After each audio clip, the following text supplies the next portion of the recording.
Hello, and welcome back to Lessons from the Book of Psalm.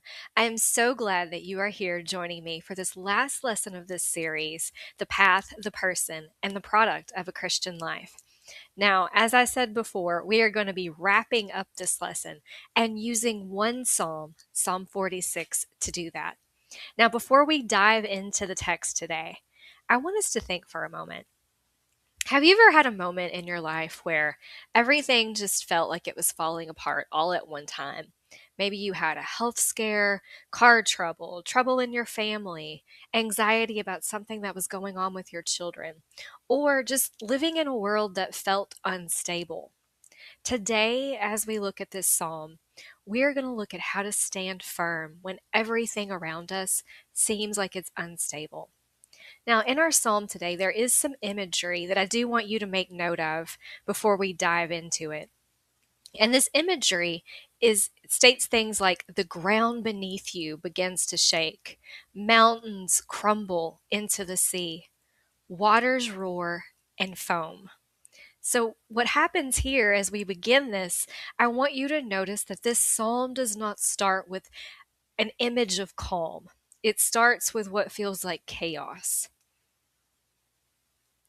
Now, looking at this psalm, and it probably says in your Bible, as it does mine, that this was written by the sons of Korah. And there are 11 psalms that are attributed to the sons of Korah. Now, some of you may be asking, who is Korah? And that's a very valid question because I think, like we've talked about, to understand a psalm fully, we have to understand some of this cultural context. Now, remember, this was written by the sons of Korah, obviously inspired by the Holy Spirit. But what you need to know about Korah is Korah was a Levite, and we've talked a little about this before, but the Levites were the assistants to the priests in the Old Testament. And another interesting fact about Korah is he was a cousin to Moses and Aaron. Now, if you'll recall, and maybe you don't know the story, so in Numbers 16, Korah led a rebellion against Moses' leadership, his cousin. So Korah was very prideful and he wanted more power for himself. As a result, God put judgment on Korah and his pride. And in Numbers 16, verses 31 through 33, it tells us what God's judgment was for Korah. The earth literally opened its mouth and swallowed him and his followers. So, those people that he was trying to urge to have in rebellion against Moses. But the interesting thing is, too, that's not the end of the story. In Numbers chapter 26, verse 11, it tells us something that we should all take notice of. Nevertheless, the children of Korah died not. So his sons chose not to follow their father's rebellion. And as a result of this, they were spared by God. Now, despite their family's dark history, the sons of Korah became one of the most important groups that we see listed in the Old Testament. They were very important within the tabernacle and the temple. They served as worship leaders in Israel. And there, like I said, are 11 psalms attributed to the sons of Korah. And these men, as you'll read in this psalm, and that's why I mentioned that a little bit about chaos, they knew something about how it was to be and feel chaotic. But they also chose to write about God being an unmovable refuge. So, how does this Psalm 46 that we're about to dive into kind of tie into the sons of Korah? Well, the sons of Korah tell us you are not your past. The sons of Korah, they had some bad family tree history there, but they did not let it define their future. Korah was a man who was synonymous with rebellion, but the difference for the sons was they made the choice to follow God, and they became synonymous with worship. And there's only so much information that we know, and a lot of this is just from historical scholars. But when was this psalm written? It was believed to be written around the reign of King Hezekiah. Not, like I said, 100% sure, but that's what scholars can deduce, when the massive Assyrian army was surrounding Jerusalem. So you may see some of that if you can kind of put yourself there as we go through this psalm. If you can think about people being trapped and looking over the walls, I mean, that's what such a confining and scary feeling. And then outside the walls, there was this roaring army, and inside the walls was quiet. So God shows that He helps His people even when things may seem chaotic. And I keep saying this term chaotic because I want to paint that picture for you so you can have this comparison and contrast. Because I think in our own lives, it's really easy to get sucked into chaos and forget that the one who's truly in charge is not us, it's God. As we start this psalm, I'm going to go verse by verse and feel free to take notes in your Bible. I didn't do necessarily a printout for this one. You will use one page of a material that I have included. But in verse 1, this psalm starts out, God is our refuge and strength, a very present help in trouble. Now, when we see this word refuge here in verse 1, it doesn't mean like a home or a tent. It is in Hebrew, and it's very eloquent in Hebrew, not the way I say it, but it's makessa, and it's meaning a specific shelter from danger. And this particular term in Hebrew of refuge implies that something is chasing you or threatening you. It's a place of safety that you didn't necessarily build yourself, but it's a place that you can run into for cover. So think of it that way. And one thing that we can remember from this definition of refuge is our loving God should be our destination, our shelter when the path feels chaotic, when the path feels too dangerous. And this is jumping ahead, but since we're talking about this term refuge, and if you've already looked through this psalm, you've probably seen this, refuge is used twice. But in the second part of this, what we see is a different definition of refuge. So remember how we've talked before about culture and context? Well, the word for refuge comes from mizkaf, and this means high tower or a stronghold. In the very last verse of this psalm, it means an elevated place. So in the second time we see this in verse 11, when you are in the refuge of God, you are lifted above the rubble of the world. You know, you can see things going on within nations, and you may feel like you can't have control. It is our refuge that lifts us up from these things. And we also see in verse 1 another part that I wanted to focus on, which is very present help. Being in God's refuge does not mean that the storm disappears. A lot of times people have this misconception that just because you're a Christian or you have God in your life, things are perfect, but that's not life. We have to look at this part. God is a very present help when in trouble. In the original language, it's translated more to mean he is found exceedingly. So he's not a God that just shows up after something has happened to kind of help you clean up. He is the refuge that you can run to when things are still feeling chaotic. So he's your, as it says here, your shelter from that. Now let's look at verse 2. It reads, "Therefore we will not fear, even though the earth be removed, and though the mountains be carried into the midst of the sea." So in verse 2, what I want you to look at, and I have it highlighted in red, I want you to look at that word, therefore. This is probably one of the most important words in this section because where we saw in verse 1, God is my refuge. So if God is your refuge, therefore, in verse 2, I will not fear. Now, courage is not the absence of trouble. Here we reach a logical conclusion because we know who God is. God is the creator of the universe, and God has the power. And when we are in fear, like it says here, therefore we will not fear, we know that we can turn to Him. There is no reason for us to be fearful when we have God. And let's look at that second part of the scripture, and I have it in blue for you. But it says, the earth be removed. Now, the Hebrew word for removed suggests that there is a total change. It's oftentimes described as something that maybe you've known for, I don't know, 20, 30 years, and all of a sudden there is this huge change that happens, and then life as you know it is completely different.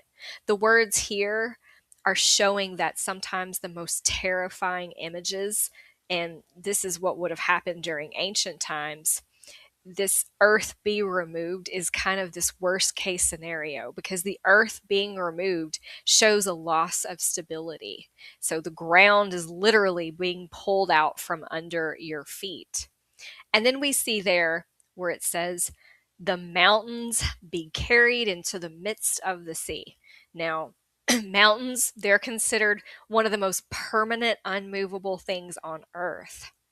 But seeing them carried into the sea means that even things you thought would always be can disappear. So let's look at verse 3 here. Though its waters roar and be troubled, though the mountains shake with swelling, Selah. And I deliberately paused there for a moment with Selah, because if you remember from our last studies that we have, whenever we see Selah, it means to pause. There is something happening in this particular psalm that the author of the psalm wants you to pay attention to. So we're going to do that as we read this particular passage, Selah. Anytime we see it, I'm going to pause. And let's look here. Though its waters roar. Now, back in Psalm 42, we saw the word disquieted soul, and in Hebrew that translates to Hamah, and it's the sound of chaos. The waters roar is the same word that we saw in February's study of Psalm 42 for a disquieted soul. So let's look at it this way. Though its waters are a disquieted soul and be troubled. So can we see the personalization there? So sometimes we feel very, I guess, noisy in our soul. Like there's a lot of emotional baggage going on. I guess that's a good way to put it. Not disquieted, but noise. It's waters roar. If you've ever been in an ocean in a small boat, I know I have, and the waters are going crazy, it's a little scary at times. It's the sound of chaos. And then we see I mentioned Psalm 42, it says, why are you cast down, O my soul? And why are you disquieted? Hamah is what that means, within me. And this internal storm that I was referring to, it can be a person's emotions. We talked about that in February, that anxiety, that grief, again, turmoil. And then in Psalm 46 here, in verse 3, though its waters roar and be troubled. Now, think about this. Those roaring waters, what often causes that? What causes our internal soul to be troubled? It's the chaos in the world. Sometimes it's, natural disasters, wars, that sort of thing, but it could be stress, anxiety, like I mentioned before. And a lot of times, too, if we look at the outside world, and that's all our focus is on, it can become a distraction. Now, we see here, though the mountains shake with its swelling. Again, I mentioned earlier, the mountains being pillars on the earth. If the mountains move, if they're, shaking, then the universe it could be breaking. And we can apply this to our lives because sometimes we may go through things that are really hard, really difficult. And what happens is it causes a collapse in our everyday life, something like a job loss, a health concern, family stress. All of these things can feel like the shaking of a mountain because it shakes us to our core. Now, looking at verse 4, there is a river whose streams shall make glad the city of God, the holy place of the tabernacle of the Most High. Now, this phrase here, river, it stands out because Jerusalem does not have a major river, unlike some of the places that we've even looked at before, Egypt, Babylon. This here is making more reference to a spiritual river. In the Bible, sea oftentimes represents chaos. You know, we talked about how those big roaring waters sometimes in the ocean, but the river, when we see this used, typically it's referring to God's steady, life giving presence. And we saw in verse 3, like I mentioned, this roaring, this foaming, this shaking. But here, the streams, what does it say? Shall make glad. Now, for us, when we look at this verse, you know, change is hard. And sometimes when faced with change, it requires a change within ourselves.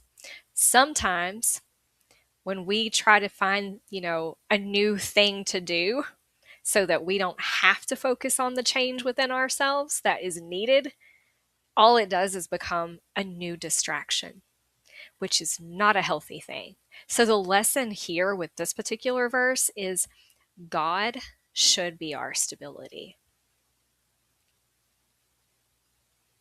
Now, looking here at verse 5, it reads, God is in the midst of her. She shall not be moved.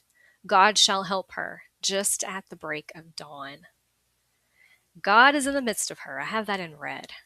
And one of the things that I want you to notice here is this is telling the actions of what God is doing. Now it says this idea of moved. In verse 2, we saw that the mountains were moved into the sea. And then again, as we read into the next verse, we're going to see that the kingdoms are moved. But in verse 5, what does it say? She shall not be moved. What this is telling us is the one place that does not move, does not shake, is the place where God dwells. Now, we've mentioned, like I said, the theme for this is the path, the person, and the product. So if your product, your life's work, is built on your own strength, it's going to move when the world shakes. You don't want things built on your own strength. You want God in the midst of it. You want to be anchored in God.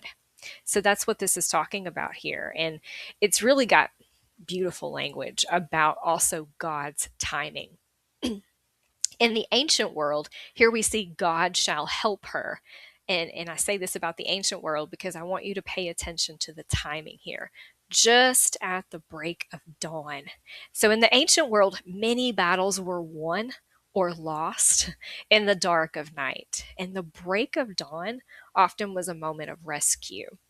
Now, I want you to think back to what I shared with you earlier about the sons of Korah. We know that their father and probably some of their other family members and people that were following their father, they were swallowed by the earth in a moment of judgment. But here what we see is God helps at the break of dawn. So when you are feeling chaos, now remember, I told you at the beginning of this, think about chaotic moments and chaos. When you are feeling chaos, you have to put your footing in God. You have to put your faith in God. Your foundation has to be there because as a Christian woman, you and your faith and hope in God tells you help is coming. What might feel like a really long, dark night of just maybe wrestling with your own inner thoughts, it can feel horrible. But as it says here, God shall help her. God is our help in any moment when the day breaks and any time of day. Now let's move on to verse 6. The nations raged, the kingdoms were moved. He uttered his voice, the earth melted. Now, this verse shows the absolute power of God compared to us. We are weaklings. God holds the power. And where it says here, the nations raged, making noise, essentially. But God doesn't have to move here. It says the nations raged, the kingdoms were moved, but what do we see? He, meaning God, he just uttered his voice, and what happened? The earth melted. It didn't break, it didn't explode, it just simply dissolved. Now, we spend a lot of time as people, as women, urging or having a lot of energy on our worrying. We worry about things in the world, things we can't control, things with politics, finances, children sometimes. But this verse right here shows the power of God. Now, we've talked a little bit before about the book of Genesis. And in the book of Genesis, if you remember, how did God start everything? He spoke everything into existence. This verse here reminds us of God's power. It's the one word that, and no one else can do that God can simply utter, and it changes everything. Now, looking at verse 7, the Lord of hosts is with us. The God of Jacob is our refuge. Selah. So I'm pausing there again. I want you to think about that. The Lord of hosts is with us. The God of Jacob is our refuge. This gives us two very specific ways to look at God. Who is God, rather? Who is God? The Lord of hosts. He's the commander in chief, if you will. He has the power to protect you. Also, the God of Jacob. Now, we're going to dive a little bit more into this later, but for those that are already ahead and know the story of Jacob, he is also the covenant keeper for those that struggle. And I'm going to give you more background on that here in just a moment. But what you need to know about this verse right here tells you that God cares for you. And again, that Selah, telling you to stop. Think about that. Let this sink in. Now let's move on to verse 8. Come, behold the works of the Lord, who has made desolations in the earth. Now, that I want you to look at the word I have here in red, behold. Behold is a command, and this is a command to stop looking at your problems and start looking at God's track record. So I want to take you back, and I told you we're going to wrap all this up so that you can see how all this connects, which is why I'm going through some of these. But in February, we talked a lot about feelings, emotions, and what was the one thing I reiterated throughout that whole month? Feelings are not facts. And David, when we looked at a lot of those Psalms he wrote, he was constantly looking for the facts, even when he was overwhelmed by feelings. So here, we oftentimes, with that word behold, spend time beholding things that are not within our control, like our bank accounts, our health, things that are going on in the world. But God reminds you and says, come look at what I have done for you. You know, if he can handle these giants of the past, think about some of these biblical accounts that you're familiar with. I mean, let's go to one that many are familiar with. Even if you've never picked up a Bible, most people have heard of Noah and the ark. Okay, so a huge ordeal. The whole world was destroyed, all but Noah and his family who was on that ark and the animals that were there. But what it says is God took care of them. God took care of many people before you. So God is more than capable of handling the troubles of your present. And we also see this word desolations. And this word is referring to God shattering the power of those who try to hurt his people. So behold the works of the Lord who has made desolations in the earth. And let's move on to verse 9. He makes wars cease to the end of the earth. He breaks the bow and cuts the spear in two. He burns the chariot in fire. So, what do you notice here? There's a lot of imagery around broken weapons.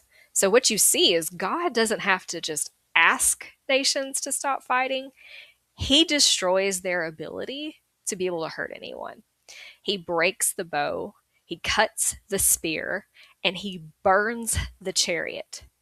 So, whatever, this is a reminder for us as Christian women, whatever weapon it is that's being formed against you and your family or your peace that's out there in the world, God is the one who can snap that weapon in two. He's not just saying, well, I'm going to, call a truce here. He completely disarms the enemy, but you must have faith that he will. And then in verse 10, it says, and this is probably one of the most famous verses in this psalm, it says, "Be still and know that I am God. I will be exalted among the nations. I will be exalted in the earth." And quite honestly, the first part is what you see, "Be still and know that I am God," is something you see on t-shirts and all this stuff, but it's very well known. However, it's well known, but I think it's also misunderstood because "be still" does not mean let's have quiet time. That's not what that means. The real meaning is a Hebrew word.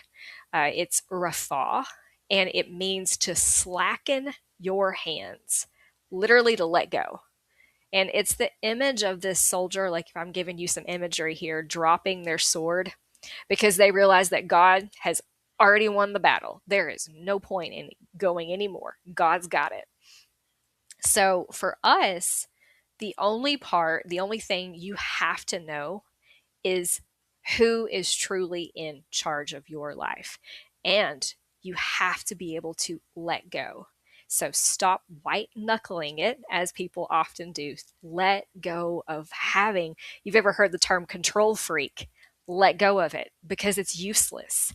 We are not in control because it is God and God's peace that is in control. And I think, too, as we reflect on this is kind of the ultimate action plan here. Because sometimes the most productive thing that you can do is stop trying to do God's job for him. Because all you're doing is getting in the way. So get out of your own way and let God have control. And this verse also, which is often let out or left out when you see people give reference to this verse, but it says, "I will be exalted among the nations." This reminds us, we talked a lot about the person, and it reminds us that our person is part of a much bigger product, the eternal kingdom. God is not just the God of your immediate surroundings. He is the God of everything, everywhere, and the entire earth. So he says, "I will be exalted among the nations. Also, I will be exalted in the earth." So no matter how tough things may look for you right now, God's glory wins in the end. And here we are, verse 11, our last verse. "The Lord of hosts is with us. The God of Jacob is our refuge." Selah. Now, this psalm ends exactly how our second section ended, and it's looking at God's character here. So, the Lord of hosts, we talked about this in verse 9. He is the one with the power to break the spears or whatever weapon is there. And then we have this God of Jacob. He's the one with the power to help a struggling person. And I didn't forget, I told you we'd come back to it. Some may remember, some may need some refreshing, and some may have never heard of this biblical account of Jacob, which is why I think it's so important to truly appreciate this psalm, to have a refresher or just an introduction if you've never heard the story. So, what is the backstory? Very, very briefly. The psalmist calls God the God of Jacob. And what we have to know about Jacob is he was not perfect by any means. His name, when he was born, originally meant heel catcher or deceiver. And he spent a lot of his early life trying to do things his own way. And a lot of that involved conning and deception. He had a brother named Esau. Esau was the one during this time who held the birthright because Esau was the older brother. And when Esau was out one day, he was hungry. And Jacob told his brother Esau that he would give him some stew in exchange for his birthright. Now, if you're not familiar with this term birthright means, it's basically during this time an inheritance. So it would have been land, animals that their father had. If they had anybody that worked for them, they would have those sorts of things. But anything that their father had, they got the inheritance of that. So Esau was hungry, starving. Jacob saw a con that he could take advantage of, and Esau agreed. So then, when their father Isaac was on their deathbed, he made that his father think that it was Esau, and their father Isaac blessed Jacob with the birthright of Esau. And as you can imagine, Esau was furious. And he ran from his brother, Jacob did, for fear of being killed. I mean, you think about it. Esau now knows that Jacob has taken everything from him. So, as a result, Jacob ran away and he spent 20 years in a foreign land, working hard and facing many family transitions and trials.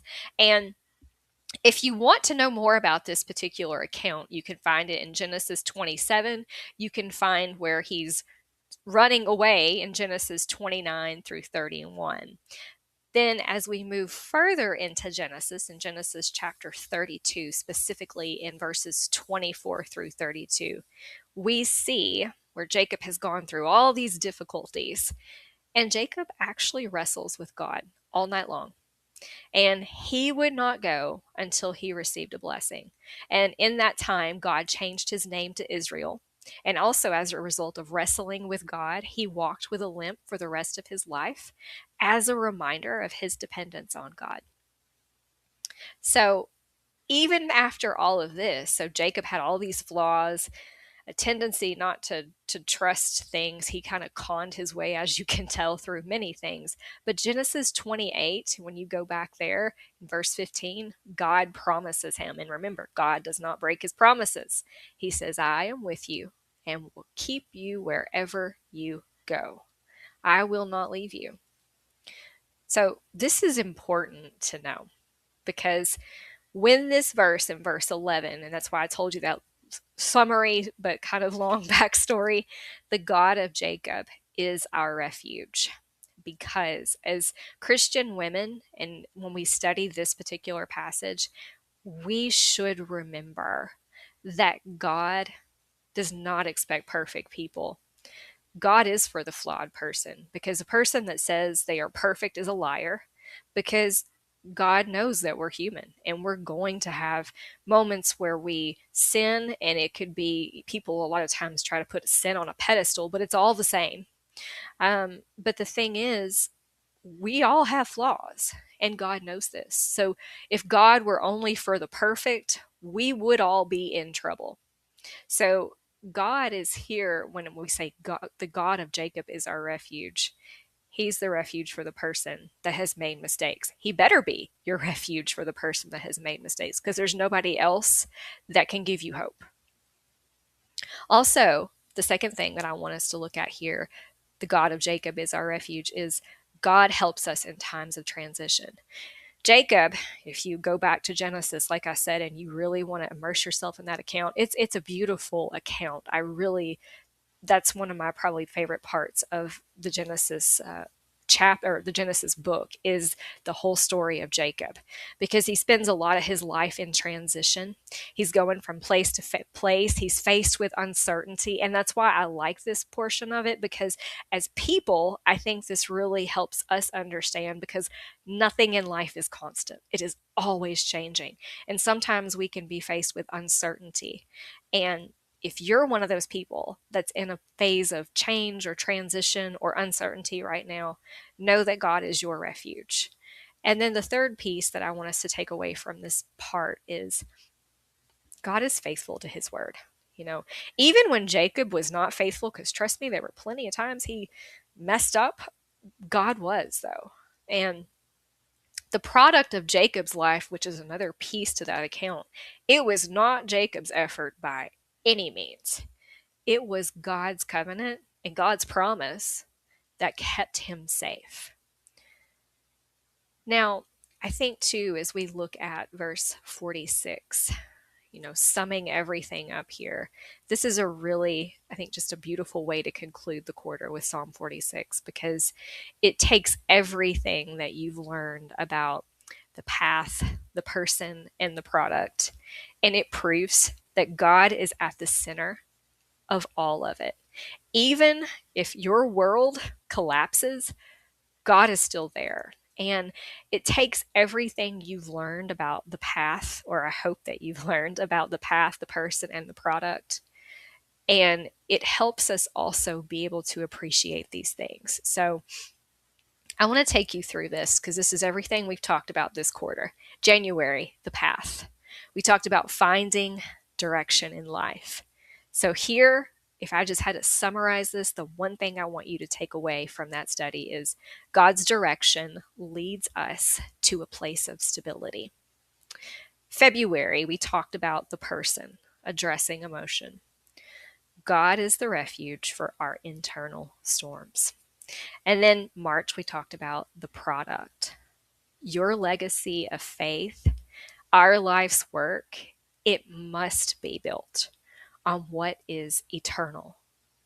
Now, I said a moment ago, we've spent the last 3 months looking at the path we walk, the person we're becoming, and the product that we're going to eventually leave behind.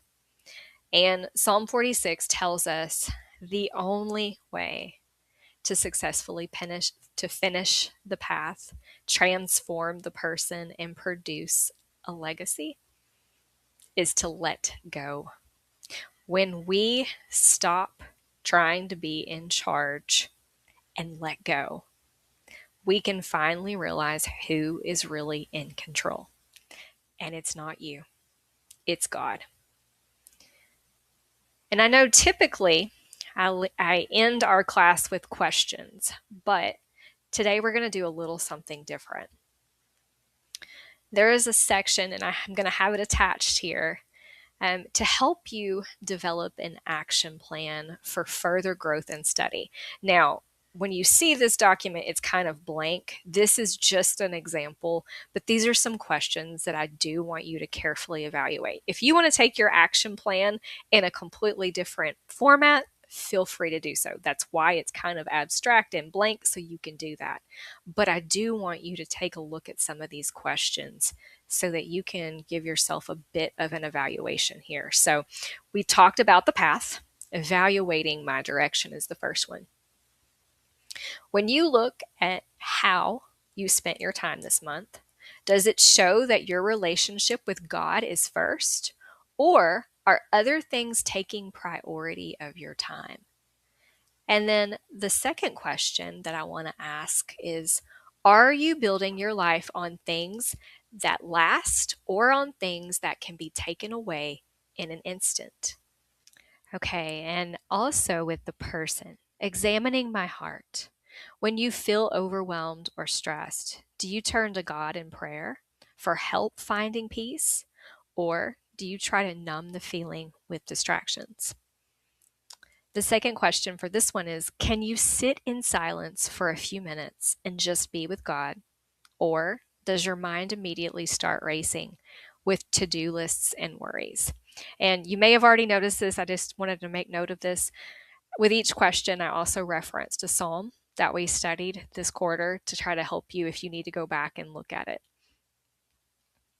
And then finally, the product. Are you putting more effort into your temporary problems or into things that will matter 100 years from now? And then, how is your ability to stay calm during a hard time shown others that you truly trust God? And if you have that sheet in front of you that I have attached, you'll see something about your favorite scriptures. And I wanted to include some things and why they're important to me, just to kind of help give you some guidance. You're welcome to copy these exact same scriptures if you want. But these are just some things that we can take away from every section that we've studied. And so I wanted to leave you with these scriptures. So, January, again, the path. There, I selected Psalm 37, specifically verse 23. The steps of a good man are ordered by the Lord, and he delights in his way. And the reason this is important is even when I'm not sure of the end result, I can trust God's guidance. February, we talked about the person. And here I use Psalm 42, verse 11. Why are you cast down, O my soul? And why are you disquieted within me? Hope in God, for I shall yet praise him, and the help of my countenance and my God. And you'll remember I referenced this earlier in our lesson today too. So one thing here, and I said it over and over when we looked at our February lessons on the person, remember, feelings are not facts. My emotions don't get the final word. God's hope in God does. And then finally, March, we looked at the product. And here I used verse 78. We will not hide them from their children, telling to the generation to come the praises of the Lord and his strength and his wonderful works that he has done.